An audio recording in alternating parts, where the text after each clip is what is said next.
question. What's shaped and influenced your views on Bitcoin?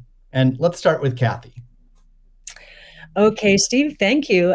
Well, the first thing was our focus on disruptive innovation. So starting in 2011, Brett Winton, our director of research, who I know will be on the program later, he started talking about this thing called Bitcoin at the time. And it was a curiosity as we were doing our brainstorms in research. But as we learned more about this open source ecosystem, that might fulfill the role of the payment system that the internet neglected to build into the system, not expecting commerce. We thought, this might be something.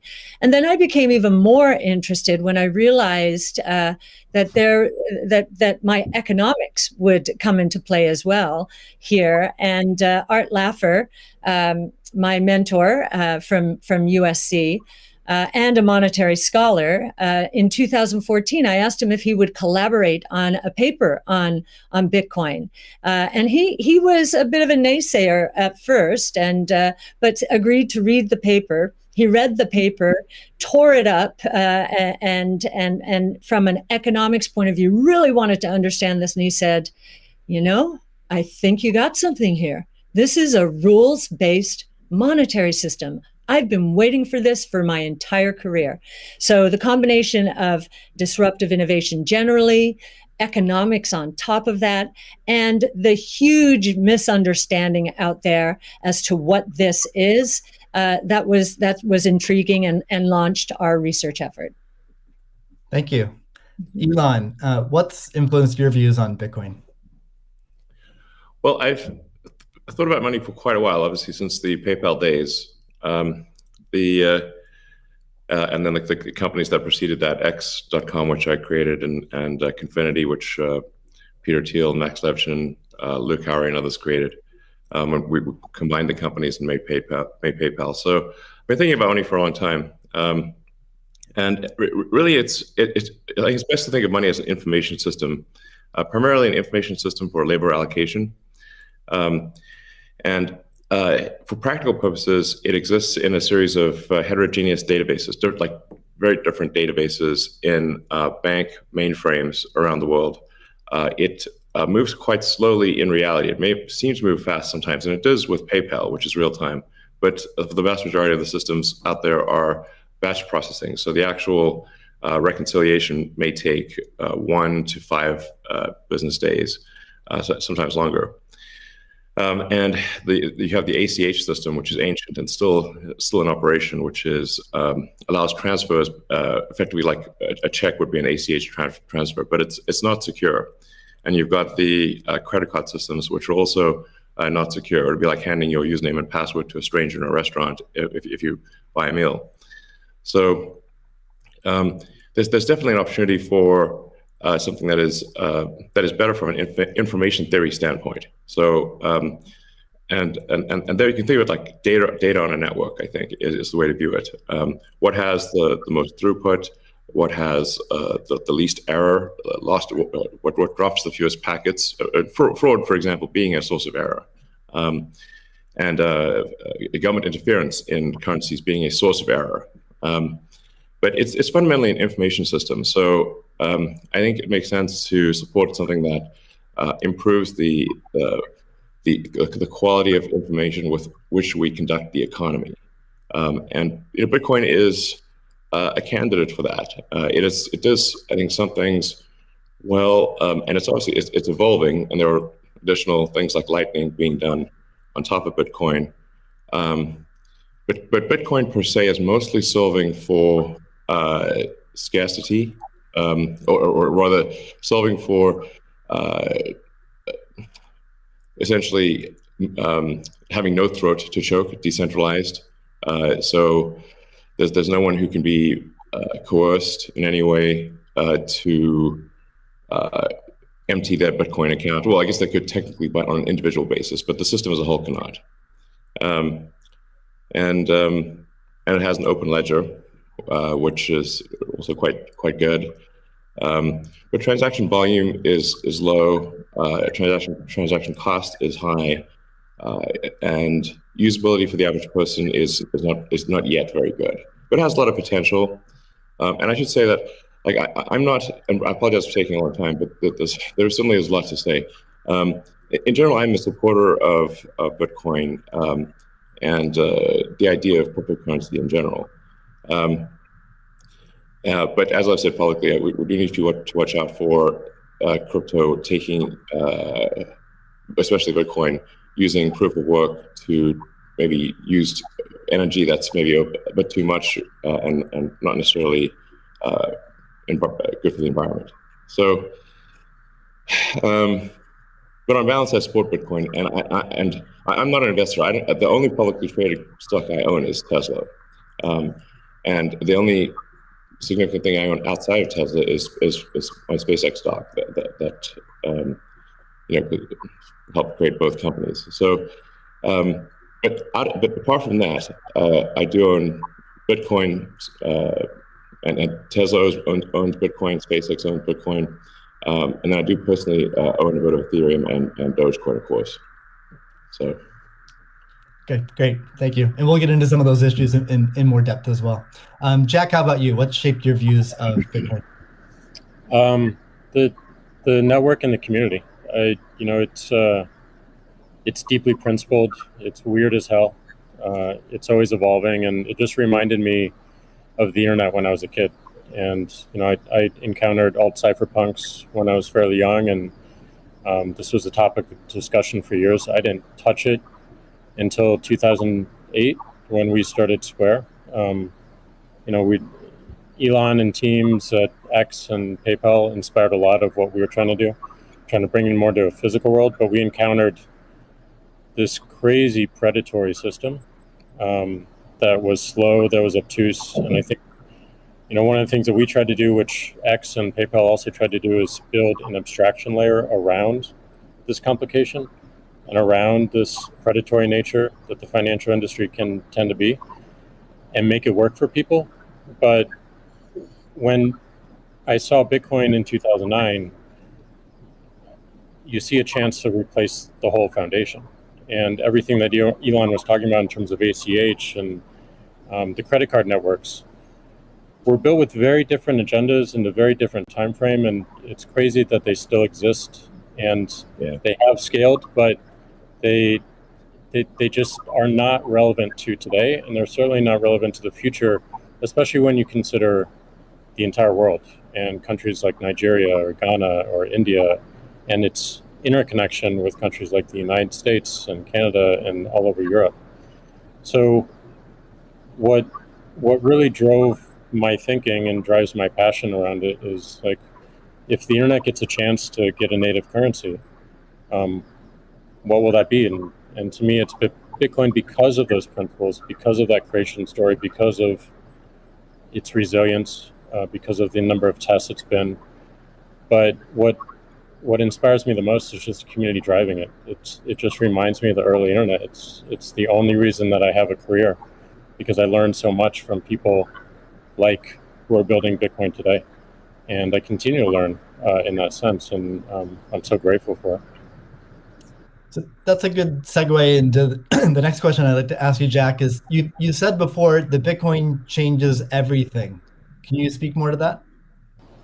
Well, I just think that a lot of what we experience in life, when you really get down to the foundation, a lot of our monetary policies, a lot of our monetary systems cause so much distraction and so much cost. And when you get to a system where you have the potential for people to truly own it, they can verify it themselves. You don't have to have trust going in. You don't have to trust it at all. You can verify it through source code or whatever your appetite is, and that any particular person can help drive the future of it. And at the same time, it's not controlled by any state. It's not controlled by any bank. It's not controlled by any corporation. And these three parties of people who participate in the network, people who mine, and also the developers, constantly debating the correct roadmap and the way forward, is a beautiful thing. And I don't know of many other consensus-based models that have existed at that scale for this long with this amount of success, and we're still fairly early. So when, I met a woman in Ethiopia 2 years ago, and she was trying to create the lift for Ethiopia. Elon, I think I reached out to you at that time as well because she really wanted some Teslas. She still has to take paper fiat cash from her passengers and pay all of her drivers in the same way because there's no monetary system that she can utilize. There's nothing digital. And Africa as a continent is hugely interconnected from a monetary standpoint, but also hugely taxed in that same way. So a lot of the potential that I see, the internet having a native currency helps her build her business in a much faster way. And also, if you consider something like Bitcoin existing before YouTube, before Twitter, before Facebook, a lot of the business models that we have today would not be the same. We would certainly not have the dependency we have upon the advertising business model if Bitcoin existed pre-Twitter. And I think the amount of business models that it enables, the amount of innovation it enables going forward, especially when you can consider the whole internet instead of going country by country by country by country, which you have to whenever you're dealing with finance, it really just opens the aperture. And that is what I want to see in my lifetime is a currency that is standard and sound for the internet that everyone can use. Great. A hallmark of Bitcoin is its fixed supply of 21 million coins. Elon referenced that earlier. It may be the first system that humans have created that humans cannot later change. Kathy, I'm curious, with your background in monetary history and macroeconomics, what are your thoughts on that type of system? Oh, well, I'll recount the story about Art Laffer and our going through the paper. And he said, as I said, first rules-based monetary system, global, ever. This is a very big idea. Once we had convinced him of the ecosystem itself. Now, this is the role that it's playing, given that the rule is a quantity rule, that 21 million units, is really a store of value role. So there are three roles of money. Store of value, very important. The means of exchange, so for transactions, and the unit of account. Every good priced in terms of whatever the unit is. So store of value is its primary use right now. The others exist. Unit of account, reserve currency of the crypto asset ecosystem.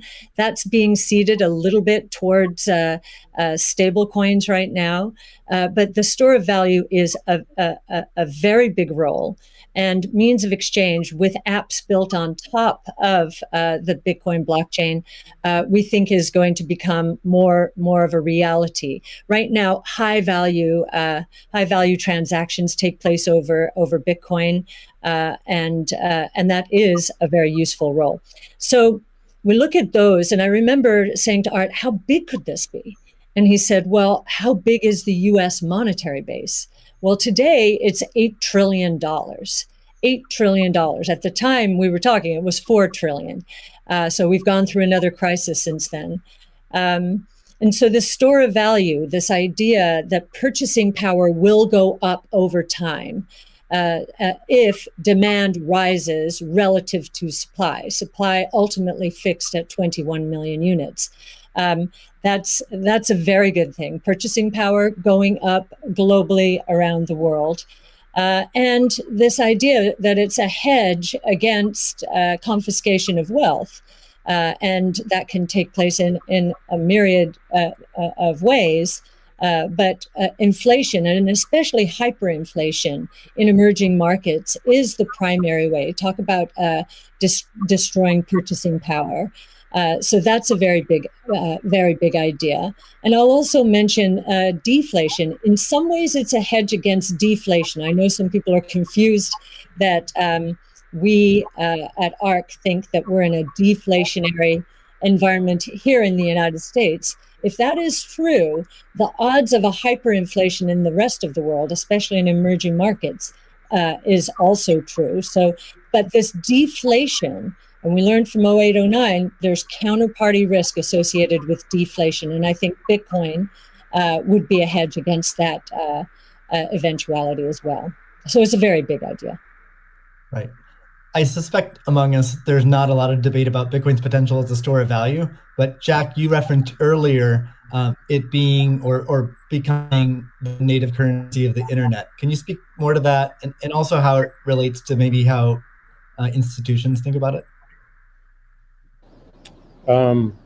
Yeah, I mean, like just simple example. If I happen to be in Ghana and my family is in Nigeria, currently I can take anywhere from and I need to send money back. Anywhere from 10 to 30% off the top just to send that money back. Whereas if you just focus on the worldwide remittance problem, Bitcoin solves so many of those problems today instantly without having to go through any intermediaries or any slowness or complicated systems that a corporation or a state created. So I think having sound money that is separate from the state is the idea. Having it completely verifiable by everyone, including the state, including corporations, including individuals, including developers who want to build on top of it, is quite powerful, and that's what keeps it secure and strong. And I think that's we need more of that, which is why one of the reasons why this conversation is so important is as entities come into the space, it's not just buying an asset and holding on to an asset and treating it as an investment. There's something special that created this, and something precious and something very unique, which has to be protected, and we need to do whatever we can to help that thrive as well. Elon, I'm curious your opinion on this. You mentioned earlier about Bitcoin's throughput, or the importance of throughput, maybe some concerns around Bitcoin. Can you speak? Do you think Bitcoin can become peer-to-peer cash? Well, Bitcoin does have a fundamental scarcity limit at the base layer that's designed in. That doesn't mean you can't have some layer 2 system in theory like Lightning. And I understand Lightning is doing well in some small countries. There's some question mark as to whether you need a money transmitter license. Just a debate as to whether that's needed, given that it is not open ledger. So that's a whole separate debate, of course. But Bitcoin by itself simply cannot scale to be the monetary system for the world at base layer. But with a second layer, this is possible depending upon how that second layer is implemented. That's part of why I think there may be some merit to something that may seem silly, like Ethereum, like Dogecoin. I think Ethereum also, like I said, the three things I own outside of SpaceX and Tesla, and obviously it's Neuralink and Boring Company, but of any significance are Bitcoin by far, and then some Ethereum and some Doge. So if the price of Bitcoin goes down, I lose money. I'm not sort of I might pump, but I don't dump. It's not a case of. I definitely do not believe in getting the price high and selling or anything like that. And I would like to see Bitcoin succeed. I think there's some merit to. This is not a slam on Bitcoin. There's some merit to considering something that has higher max transaction rates. And a lower transaction cost, and kind of seeing how far you could take a single layer network where the exchanges act as a de facto second layer. I think you can probably take that further than people realize. And as bandwidth increases over time, latency decreases. SpaceX's Starlink is actually playing a role in this.